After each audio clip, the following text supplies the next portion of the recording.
நேயர்களுக்கு பணிவான வணக்கம். கலியுக வரதன் கண் கண்ட தெய்வமாய் காட்சி அளிப்பது பழனியிலே. கதை கேட்கலாம் வாங்க. அடியேன் திருமயிலை கற்பகலட்சுமி சுரேஷ். முதல் பதிவில் யாரை பற்றி பேச போகிறேன்னு இப்போ உங்களுக்கே தெரிஞ்சிருக்கும். கலியுகத்தில் வரப்பிரசாதியாக இருக்கும் முருகப்பெருமானினுடைய ரொம்ப ரொம்ப ரொம்ப அற்புதமான ஒரு விரதத்தை பற்றி பேச போகிறேன். இப்போதானே சஷ்டி முடிஞ்சுது. கார்த்திகை முருகனுக்கு உகந்தது. அடுத்தது கைமேல் பலனை கொடுக்கும் ஒரு அற்புதமான விரதம். பொதுவாக 48 நாட்கள் அப்படின்றது தான் விரதத்தினுடைய எண்ணிக்கைன்னு வாங்க இல்லையா. ஐயப்பனுக்கு 48 நாட்கள், ஒரு மண்டலம். அது எதனால் ஒரு மண்டலம்? அந்த ஒரு மண்டல காலம் நம்மால் ஒரு விஷயத்தை இடைவிடாமல் நேர்த்தியாக செய்ய முடிஞ்சதுன்னா அந்த ஒரு வழக்கம் பழக்கமாகிவிடும். அவ்வளவுதான். அப்போ 48 நாட்கள் எனக்கு ஒரு விஷயத்தை கண்டிப்பாக செய்ய முடியும். உதாரணத்துக்கு ஏதாவது ஒரு துதிப்பாடல், இல்லை 48 நாட்கள் கோயிலுக்கு செல்வது, சிலர் தேவையில்லாத பழக்கத்தை விடுவது. அப்போ ஒரு மண்டல காலம் என்னுடைய ஆன்மா என்னுடைய வைராகியத்தோடு இருந்ததுன்னா என்னால் எதையும் சாதிக்க முடியும் அப்படின்ற ஒரு அசாத்திய நம்பிக்கையை கொடுக்கும் காலம் ஒரு மண்டலம். தைப்பூசம், அதாவது முருகனுக்கும் அவனுடைய ஆயுதம்னு சொல்லக்கூடாது, அணிகலன்னு சொல்லக்கூடிய வேலாயுதத்திற்கும் மிக மிக மிக மிக மகத்துவமான நாள்னா தைப்பூசம். அது வரப்போகின்ற ஆண்டு 2025 பிப்ரவரி 11 வருது. சரிப்பா, பிப்ரவரி 11 தானே வருது. இப்போ மார்கழி மாதமாச்சே. இப்போ தான் தீபாவளியை கொண்டாடினோம். அதை தொடர்ந்து கார்த்திகைன்னு அழகாக விளக்கேற்றி கொண்டாடினோம். மார்கழினாலே அதிகாலை எழுந்து கோலமிட்டு கோயிலுக்கு சென்று ஒரு பக்கம் திருப்பாவை இன்னொரு பக்கம் திருவெம்பாவைன்னு கொண்டாடிட்டு இருக்கும் பொழுது தை பிறந்தால் வழி பிறக்கும் தெரியும். ஆனால் பிப்ரவரி 11க்கு இப்போ எதற்கு பதிவு அப்படின்னு கேட்டிங்கன்னா, இந்த தைப்பூசத்தில் நடக்கணும் அப்படின்ற ஒரு சங்கல்பம், ஏதாவது ஒரு வேண்டுதல் உங்களுக்கு இருந்தால், வேலையோ பதவி உயர்வோ திருமணமோ குழந்தையோ ஏதோ ஒரு விஷயம் தடையாகி கொண்டே இருக்கின்றது, அது வெற்றியடைய வேண்டும் என்றால் அதற்கு ஒரு மண்டலம் முருகப்பெருமானுக்கு விரதம் இருந்து அதை தைப்பூசத்தில் நிறைவு செய்யும் பொழுது நாம் நினைத்த காரியம், வேண்டிய காரியம் வெற்றி பெறும். அப்போ 11 பிப்ரவரி தைப்பூசம்னா எப்பத்திலிருந்து நம்ம அந்த 48 நாள் விரதத்தை துவங்க வேண்டும்னு பார்த்தீங்கன்னா 26 டிசம்பர். அதனால தான் இந்த பதிவு மார்கழியிலேயே வருது.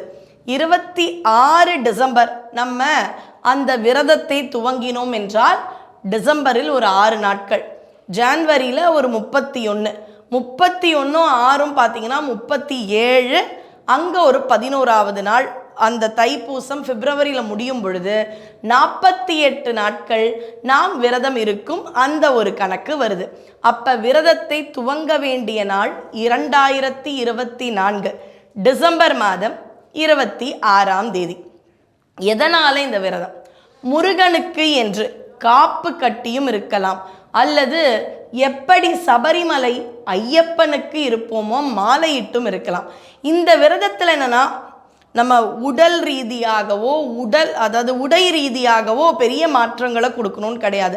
ஆனால் இந்த ஒரு விரதம் இருக்க வேண்டும் அப்படின்ற ஒரு சங்கல்பம், வைராகியத்தை எடுத்துக்கொள்ள வேண்டும். அப்போ நாங்கள் என்ன செய்யணும்? பொதுவாக விரத நாட்கள் அப்படின்னாலே சேர்க்கக்கூடாத உணவுகள்னு இருக்கு இல்லையா, செய்வமோ அது மாதிரியான உணவுகளை தவிர்க்க வேண்டும், சாத்வீக உணவுகளை எடுத்துக்கொள்ள வேண்டும். இது ஒன்று. இரண்டாவது, உணவு மட்டும்தானா விரதம் அப்படின்னு பார்த்தீங்கன்னா உணவும் விரதத்தில் ஒன்று, அவ்வளவுதான். அப்போ அந்த உணவு என்பதை நான் எப்படி லௌகீகமாக ஒரு நாளைக்கு 3 வேளை சாப்பிட போகிறேன்னா அதை 2 வேளையாகவோ அல்லது ஒரு வேளையாகவோ, இதே ஒரு நாள் விரதம் மகாகந்த சஷ்டினா முழு நாட்கள் நாம் உணவு உட்கொள்ளாமல் இருக்கலாம். ஆனால் இது 48 நாட்கள் இருக்கிறதுனால 3 வேளை என்பதில் 2 வேளை உணவும் 1 வேளை பழங்களை உட்கொண்டும் இருக்கலாம். இல்லை சாயந்தரம் 5:30 மணிக்கு மேலே நான் இதையும் சாப்பிட மாட்டேன், ரொம்ப பசிச்சாலும் ஒரு பழம் அப்படின்ற மாதிரி இருந்தால் அது ஒரு வகையான டீடாக்சிஃபிகேஷன் ஃபாஸ்டிங்காக வந்துடும். அதனால் அடுத்த தலைமுறை இளைஞர்களுக்குமே இந்த விரதம் 48 நாட்கள் ரொம்ப ரொம்ப சுவாரஸ்யமாக இருக்கும். அப்போ உணவில் நாம் எடுத்துக்கொள்ளும் பழக்கத்திலிருந்து கொஞ்சம் குறைச்சிக்கணும். இது ஒன்று. சாப்பிடக்கூடாத உணவுகள், செய்யக்கூடாத பழக்கங்கள் இதையெல்லாம் தவிர்த்து விட்டு காப்பும் மாலையும் உங்கள் விருப்பம், அணிந்து கொள்ள வேண்டும் என்றால் அணிந்து கொள்ளலாம்.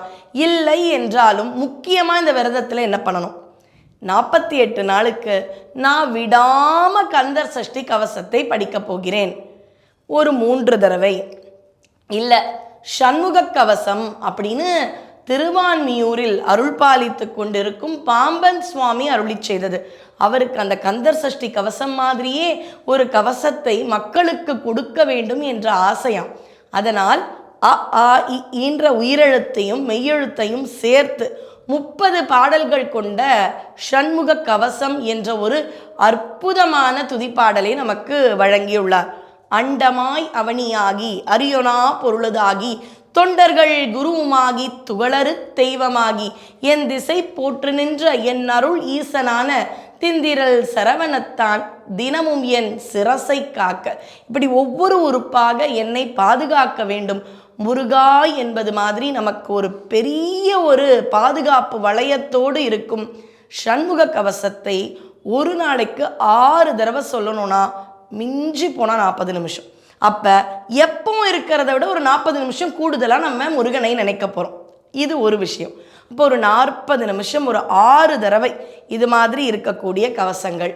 இல்லை நானா ஒரு 11 திருப்புகள் எடுத்துட்டு அதை பாராயணம் பண்ண போகிறேன், அல்லது கந்தர் அனுபூதி 3 முறை, கந்தர் அலங்காரம் 1 முறை. ஏன்னா கந்தர் அலங்காரத்தில் 100க்கும் மேற்பட்ட பாடல்கள் உண்டு.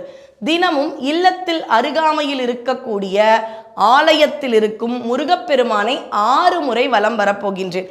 இது கூட்டமான கோயில், 48 நாள் போகிறது சாத்தியமானா கடினம்தான். திருச்செந்தூர், பழனி, திருப்போரூர் போக முடியுமா? கொஞ்சம் கடினம். ஆனால் 48 நாள் நம்ம ஊருக்குள்ள ஒரு சிவன் கோயிலோ முருகன் கோயிலோ அல்லது சிவன் கோயிலில் இருக்கும் முருகர் சன்னதிக்கோ சென்று 6 முறை வலம் வர வேண்டும். இப்படியாக ஒரு 48 நாள் விரதம். பெண்கள் யாராவது இருக்க போகிறீர்கள் என்றால் ஒரு 3 நாட்கள், அதுக்கப்புறம் பிப்ரவரி 11க்கு அப்புறம் கூட அதை எக்ஸ்டெண்ட் பண்ணிக்கலாம். ஏன்னா பெண்களுக்கான சில சவாலான விஷயங்கள் இருக்கும். ஆக மொத்தத்தில் இது முருகனுக்கு என வைராகியத்தோடு முருக பூஜையை, முருகனை நாடி செல்லும் பழக்கத்தை நாம் உயர்த்தி கொண்டே செல்ல வேண்டும். வேல் பூஜை முடிஞ்சா பண்ணுங்க. வீட்டில் ஒரு சின்னதாக வேல் வாங்கி வச்சு வழிபாடு பண்ணலாம். இல்லை எங்கள் வீட்டில் எப்பவும் சுத்தமாக இருக்கிறதுல கொஞ்சம் சவால் அப்படின்னா அதை தவிர்த்தும் விடலாம். சிலர் இல்லங்களில் வேல் இருக்கும். அப்போ அந்த வேலுக்கு தினமும் அபிஷேகம், பால் அபிஷேகம், சந்தன அபிஷேகம், பன்னீர் அபிஷேகம்னு அபிஷேகம் செய்து பாம்பன் சுவாமிகள் அருளி செய்த குமாரஸ்தவம்னு ஒன்று உண்டு. ஓம் ஷண்முக பதயே நமோ நம இப்படி துவங்கும் ஒரு அழகா நாமாவளி அர்ச்சனை இருக்கு. அதில் அந்த ஒரு நாமாவளியை படித்து விபூதியால் வேலுக்கு அர்ச்சனை செய்து அந்த விபூதியை நாம் வைத்து கொண்டோம் என்றால் நல்லதொரு பலன்கள் கிடைக்கும். வியாதிகள் தீரும். குழந்தைகளுக்கு வேற எக்ஸாமினேஷன்ஸ் டைம் இல்லையா, பிப்ரவரி, மார்ச், ஏப்ரல்னு, அந்த சமயத்தில் அந்த விபூதியை வைத்து குழந்தைகளுக்கு தரலாம். இது அடியேன் சொன்னதல்ல, இது அடியனுடைய தாயார் ஒரு 40-50 வருடங்களுக்கு முன்னாடி பாம்பன் சுவாமிகள் கோயிலுக்கு செல்லும் பொழுது அங்கு ஒரு பெரியவர் ஒரு செப்பு வேலை என்னுடைய தாயாரிடம் கொடுத்து தினமும் விபூதி அர்ச்சனை செய்து உடல் வியாதியோடு இருப்பவர்களுக்கு கொடு, அவர்கள் பூரண நலன் அடைவார்கள். அது மாதிரி படிக்கும் குழந்தைகளுக்கு கொடு. வேலுக்கு விபூதி அர்ச்சனை. அந்த விபூதி பொதுவாகவே விபூதிக்கு சக்தி மிகுதி, அதிலும் வேலுக்கு அர்ச்சனை செய்த விபூதி என்றால் இன்னும் பெரிய சக்தி உண்டு. அதனால் இல்லத்தில் வேல் வைத்திருப்பவர்கள் 48 நாளும் வேல் பூஜை செய்யுங்கள். முடிஞ்சா வேல் வைத்திருப்பவர்கள் வேல் மாறலை தினம் தினம் சொல்லுங்கள். இதெல்லாம் பார்த்தீங்கன்னா மகா மந்திரம். அப்போ இந்த 48 நாள் நம்முடைய முருக சிந்தனை கூடிவிடும். நம்ம ஒரு வைராகியத்தோடையே இருப்போம். அந்த 48 நாள் நிறைவடைந்த தைப்பூசம் வரும் பொழுது நாம் எதற்காக செய்கின்றோமோ அதற்கான பலனை கலியுகத்தில் இருக்கும் வரப்பிரசாதியாம் முருகப்பெருமான் கண்டிப்பாக தருவான். கொடுக்கும் அவனுக்கு 12 கை, வாங்குற நமக்கு 2 கை தான் இருக்கு இல்லையா? அவன் வள்ளல், அள்ளி கொடுப்பான், அதில் மாற்று கருத்தே இல்லை. வெற்றிவேல் முருகனுக்கு அரோகரா. நன்றி, வணக்கம்.